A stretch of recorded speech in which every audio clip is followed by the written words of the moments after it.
Bye. Welcome to smiley Shashi dreams world channel. ఓం నమో నారాయణాయ.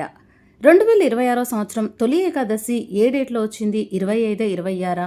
తొలి ఏకాదశి రోజు ఏ పూజ చేయాలి, ఏ విధంగా ఉపవాసం ఆచరించాలి, ఏ దానాలు చేయాలి, ఏ నైవేద్యం పెట్టాలి, తొలి ఏకాదశి రోజు ఆచరించకూడని పనులు ఏమిటి, ఏ మంత్రం జపించాలి, అన్ని విషయాలు కూడా డీటెయిల్గా చెప్తాను. వీడియో ఎక్కడా స్కిప్ చేయకుండా లాస్ట్ వరకు చూడండి. దానికంటే ముందు మీరు మా ఛానల్ని సబ్స్క్రైబ్ చేసుకోకపోతే వెంటనే సబ్స్క్రైబ్ చేసుకోండి. అలాగే బెల్ ఐకాన్ యాక్టివేట్ చేసుకోండి. ఒక లైక్ ఇవ్వండి. దాని ద్వారా ఈ వీడియో చాలామందికి చేరుతుంది. హిందూ ధర్మంలో అత్యంత పవిత్రమైన ఏకాదశుల్లో తొలి ఏకాదశికి ఎంతో విశిష్టమైన స్థానం ఉంది. దీనినే దేవశయని ఏకాదశి, ఆషాఢ ఏకాదశి, పద్మ ఏకాదశి అని కూడా పిలుస్తారు. ఈ రోజు నుంచి శ్రీ మహావిష్ణువు క్షీరసాగరంలో ఆదిశేషునిపై యోగనిద్రలోకి ప్రవేశిస్తారని పురాణాలు చెబుతున్నాయి. ఈ రోజుతోనే చాతుర్మాస్యం ప్రారంభమవుతుంది. ఈ ఏడాది 2026లో తొలి ఏకాదశి వ్రతం జూలై 25 శనివారం ఆచరిస్తారు. ఏకాదశి తిథి జూలై 24 ఉదయం 5:43 ప్రారంభమై జూలై 25 సాయంత్రం 6:15 ముగుస్తుంది. కానీ ఉపవాసం మాత్రం జూలై 25 శనివారం రోజున ఆచరిస్తారు. తొలి ఏకాదశి విశిష్టత గురించి తెలుసుకుందాం. ఈ రోజు శ్రీ మహావిష్ణువుని ఆరాధించడానికి అత్యంత పవిత్రమైన రోజుగా భావిస్తారు. ఈ ఏకాదశి నుంచి ప్రారంభమయ్యే చాతుర్మాస్యంలో జపం, పారాయణం, దానం, ధ్యానానికి విశేష ప్రాధాన్యం ఉంది. భక్తితో చేసే ఉపవాసం, విష్ణు నామస్మరణ, తులసి పూజకు ఈ రోజు ప్రత్యేకమైన స్థానం ఉంది. తొలి ఏకాదశి రోజున ఉదయం బ్రహ్మ ముహూర్తంలో నిద్రలేచి తలస్నానం చేయాలి. శుభ్రమైన దుస్తులు ధరించి పూజా మందిరాన్ని శుభ్రంగా చేసుకొని చక్కగా అందంగా అలంకరించండి. శ్రీ మహావిష్ణువు లేదా శ్రీ వెంకటేశ్వర స్వామి వారి చిత్రాన్ని ఉంచి దీపం వెలిగించండి.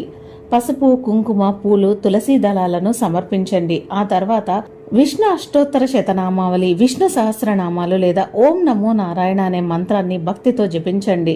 పాలు, పండ్లు, పాయసం లేదా పరమాన్నం వంటి సాత్విక నైవేద్యాన్ని మీ వీలును బట్టి సమర్పించండి. తొలి ఏకాదశి రోజున ఉపవాసం ఎలా చేయాలి? సాధారణంగా ఈ రోజు 3 విధాలుగా ఉపవాసం చేస్తారు. మొదటిది నిర్జల ఉపవాసం. ఇందులో ఆహారం, నీరు తీసుకోకుండా ఉపవాసం చేస్తారు. రెండవది ఫలహార ఉపవాసం. ఈ ఉపవాసంలో పాలు, పండ్లు, కొబ్బరి నీరు వంటి తేలికపాటి ఆహారాలు మాత్రం తీసుకుంటారు. ఇక మూడవది ఏకభుక్తం. ఇందులో రోజంతా భక్తితో పూజలు చేసి ఒకేసారి మాత్రమే సాత్విక ఆహారం తీసుకుంటారు. మీ వీలును బట్టి, మీ ఆరోగ్యాన్ని బట్టి ఉపవాసం చేయండి. తొలి ఏకాదశి రోజున శ్రీ మహావిష్ణువుకి ముఖ్యమైన నైవేద్యాలు పాలు, పంచామృతాలు, పండ్లు, పరమాన్నం, చక్కెర పొంగలి, దద్దోజనం, వెన్న, బెల్లం, తులసి దళాలతో సమర్పించిన నైవేద్యం సమర్పించే సమయంలో ప్రతి వంటపై తులసి దళం ఉంచితే మరింత శుభప్రదంగా ఉంటుంది. తులసి లేకుండా విష్ణు పూజను పూర్తిగా చేయరని వైష్ణవ సాంప్రదాయంలో చెబుతారు. తొలి ఏకాదశి రోజున ఏ దానాలు చేయవచ్చు? అన్నదానం. అన్ని దానాలలో అన్నదానం గొప్పదిగా భావిస్తారు. ఆకలితో ఉన్నవారికి భోజనం పెట్టడం లేదా ఆలయాల్లో, ఆశ్రమాల్లో అన్నదానానికి సహాయం చేయడం చాలా మంచిది. వేసవి లేదా ఎండలు ఉన్న ప్రాంతాల్లో దాహంతో ఉన్న వారికి తాగునీరు అందించండి.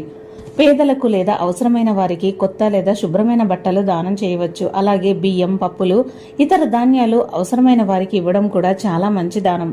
అలాగే భగవద్గీత, విష్ణు సహస్రనామాల వంటి ఆత్మిక గ్రంథాలను కూడా ఆసక్తి ఉన్నవారికి ఇవ్వండి. గుర్తుంచుకోండి, దానం విలువ దాని మొత్తంలో కాదు, దాని వెనుక ఉన్న మనసులో ఉంటుంది. ఏకాదశి ఉపవాసాన్ని ద్వాదశి రోజున అంటే ఏకాదశి తర్వాతి రోజున ముగించాలి. ద్వాదశి రోజున ఉదయాన్నే స్నానం చేసి శ్రీ మహావిష్ణువుకు పూజ చేసి నైవేద్యం సమర్పించి తర్వాత ఉపవాసాన్ని విరమించాలి.